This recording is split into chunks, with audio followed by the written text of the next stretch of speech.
Welcome to the 20th chapter of the book of Numbers. The water of dispute begins, and all the congregation, synagogue, a synagogue, derivative, of the sons of Israel came. It generally never says children of Israel, but you always hear children of Israel. For some reason over the years in Bible studies and so forth. But it's the sons of Israel came into the wilderness of Zin in the first month. Now, what year? Doesn't say, just in the first month. Now, we'll go to a map here, and here is what I see has happened now. We have the Jews leaving Goshen, and then coming down, and then crossing the Red Sea right here, and then going over to Jebel Sin Bishar, which I believe is Horeb, and then going across, it says in other places, to the wilderness of Paran, and then they sent the people up into Canaan, and came back, and the Lord told them those people wouldn't go in for 40 years.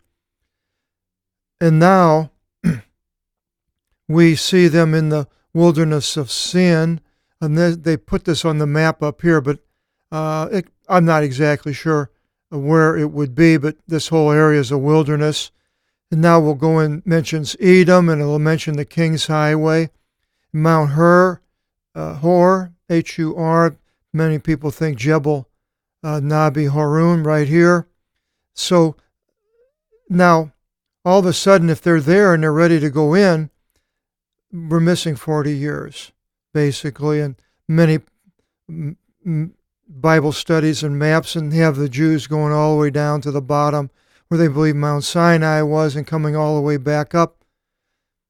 Now, there's a possibility that they could have went here and just had to stay, couldn't go into the land for 40 years. But they may have also went other places. But these aren't mentioned until we get into the book of Deuteronomy.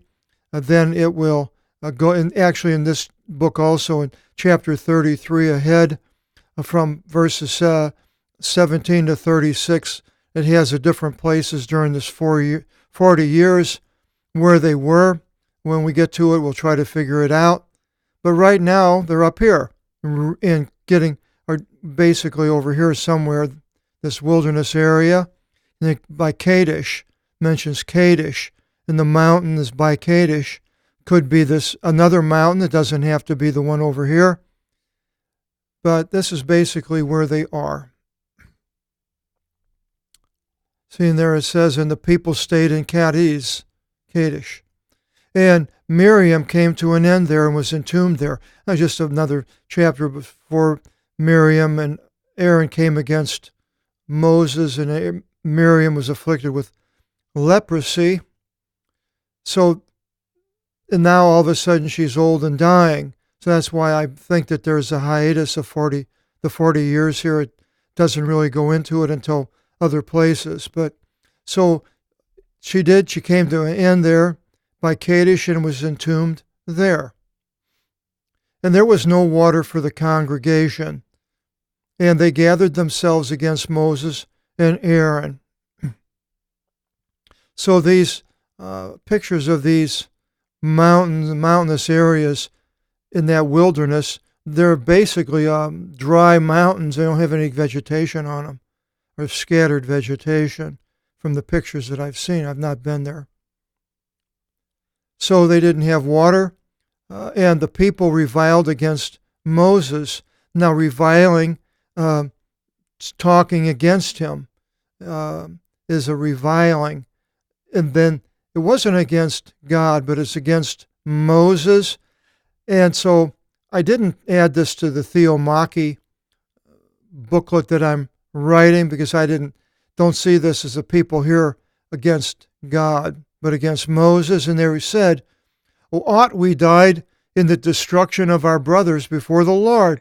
That is the rebellion of Korah, which we went through in a few chapters earlier. Oh, that we didn't just die then. Why did you lead the congregation of the Lord into this wilderness? To kill us and our cattle? They're upset. Now, this was after the 40 years, apparently, I think. And why is this you led us from out of Egypt to come unto this bad place? Topography, comes from that word. Topography, study of maps. Topos, of which it is not sown. There's nothing growing, nor are there fig trees, nor grapevines, nor pomegranates, nor is there water to drink. Terrible place that they were. And Moses and Aaron came from in front of the congregation unto the door of the tent of the testimony. Again, they've come back to that tent, and they fell upon their face in front of God. And the glory of the Lord appeared to them, and probably in that smoke they could see it. And the Lord spoke to Moses, saying, take the rod, and that was that rod that turned into the serpent or dragon, and call an assembly. Ecclesiason is a verb. Ecclesia is a church, an iglesia in Spanish. You can add that to your English derivatives book. Call an assembly of the synagogue. An ecclesia is what's called the church in the New Testament. It calls it the ecclesia. So here we have both the ecclesia and the synagogue. And the assembling of it is there, and a congregation is the more of the physical form. You and Aaron, your brother, they're to call this assembly of the congregation, assemble the congregation, and speak to the rock before them, and it shall give of its waters. So they're to speak to the rock, and it will give of its waters. And he says that in the imperative, speak to the rock before them, and they'll see it, and it shall give of its waters.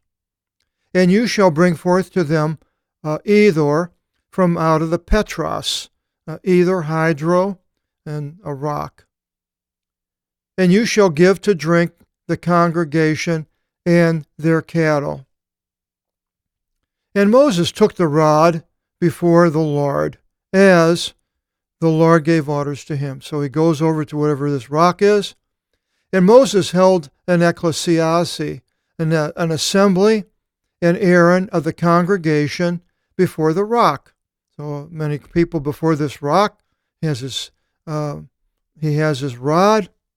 And he said to them, to the people, hear me, O ones resisting persuasion, in the imperative, yelling out, hear me, O ones. And he's complaining against them, resisting the persuasion of God and that he is delivering to them.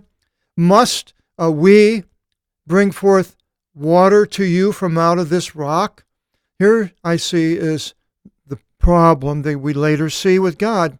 He is using we. Shall we bring forth?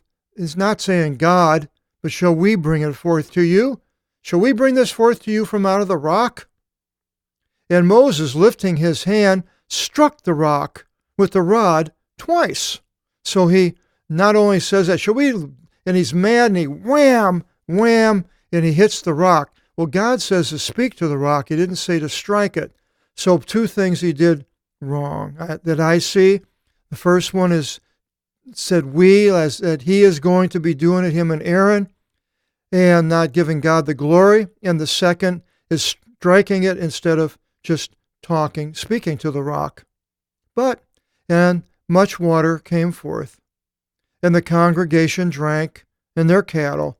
So God allowed this to go on, didn't punish the people.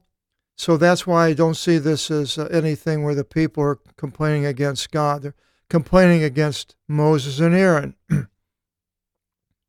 Indirectly, I suppose it would be God.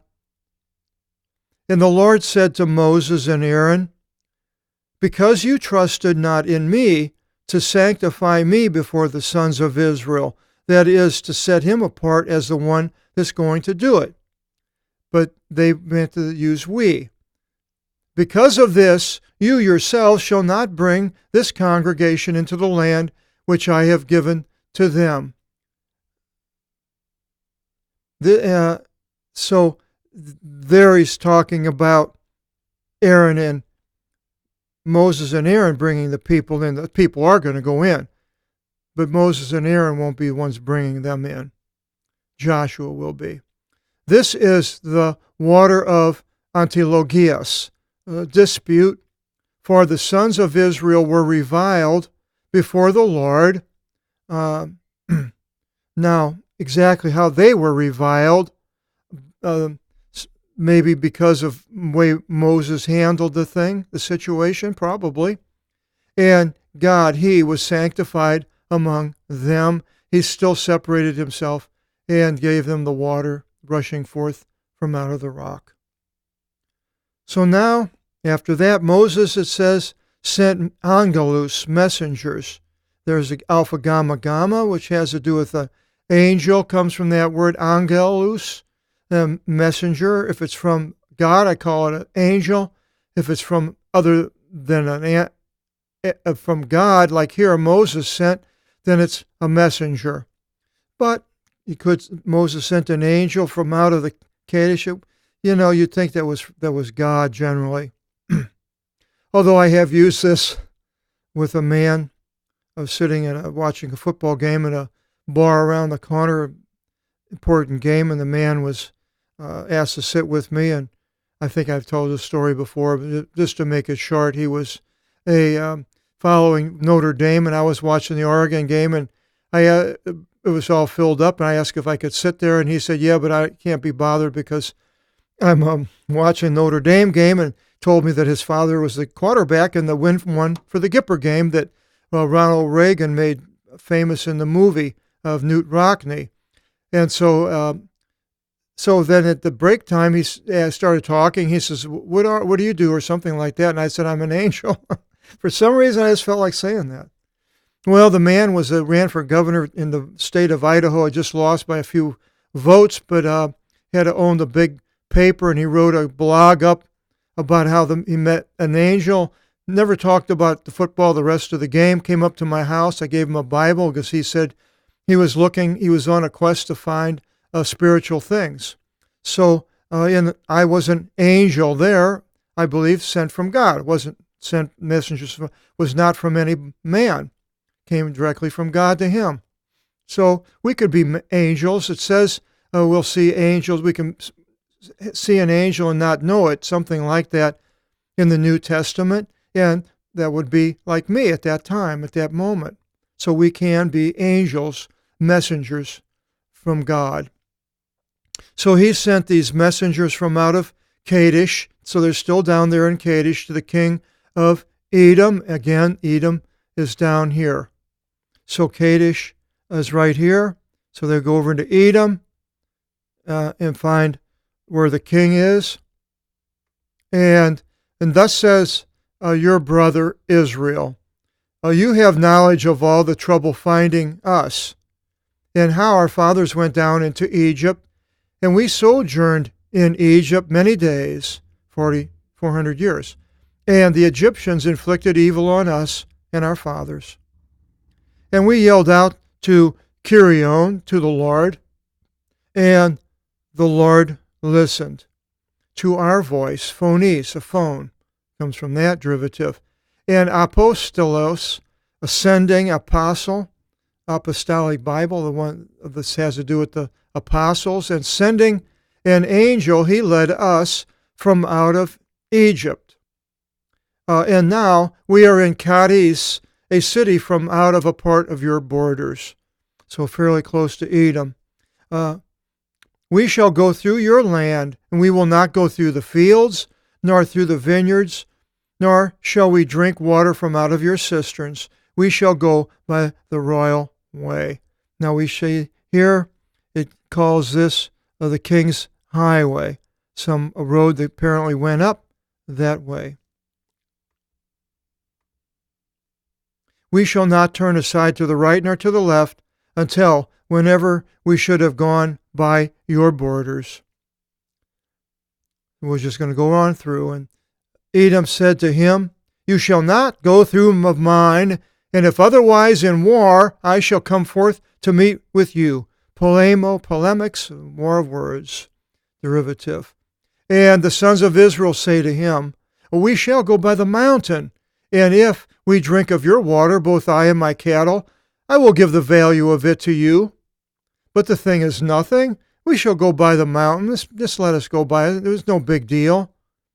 And he said, as the king of Edom, you shall not go through of mine. And Edom came forth to meet with him with a heavy multitude, that's an army, and with a strong hand for warfare. And Edom wanted not to give permission, I put that permission, for Israel to go through his borders. And Israel turned aside from him, and they departed from out of Kadesh. And the sons of Israel came, all the congregation, unto Hor the mountain. Or is the mountain. Now, nobody knows really where that mountain is, but so let's say they were here and they went across in the desert. So they wanted to go up along the mountains. The mountains are over here. They wanted to go up into there. So now they may have instead went over on this side, because later here, next chapter, the Canaanites come down and attack.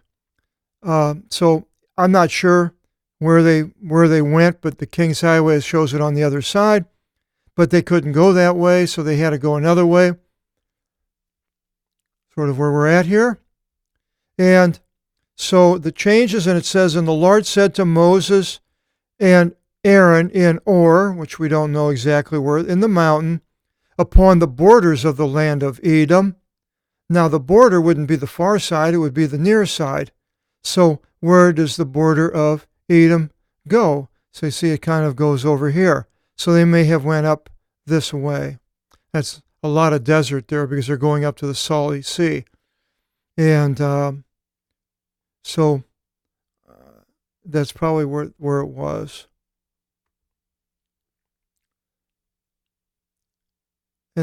And Moses, the Lord said to Moses and Aaron in Hor in the mountain upon the borders of the land of Edom, saying, let Aaron be added to his people, for in no way should he enter into the land which I have given to the sons of Israel. So they're getting close.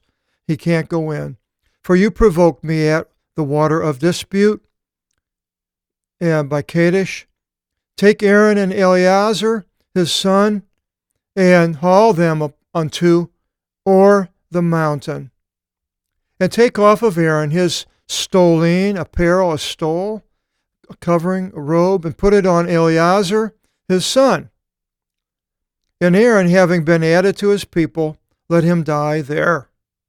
So, to take Aaron up, let him die. And Moses did as the Lord gave orders to him, and hauled them unto Or the mountain before all the congregation. So they watch him as he's leaving, or Aaron, probably old and bent over, and his son with him, and they go on up. And Moses stripped off Aaron his garments. He gets up on the mountain, takes off his coat, and put them on Eleazar his son. Aaron's dying, and Aaron died upon the top of the mountain. And Moses and Eleazar came down from out of the mountain, and all the congregation saw that Aaron was loosed. He was gone. He was no longer with them. He died. And all the house of Israel wept for Aaron 30 days. Next chapter, chapter 21, will continue. And now the Canaanites, as I mentioned, will come down and wage war against Israel. We'll find out what happens there in chapter 21. Hope you'll continue in the next video seminar. Until then, God bless.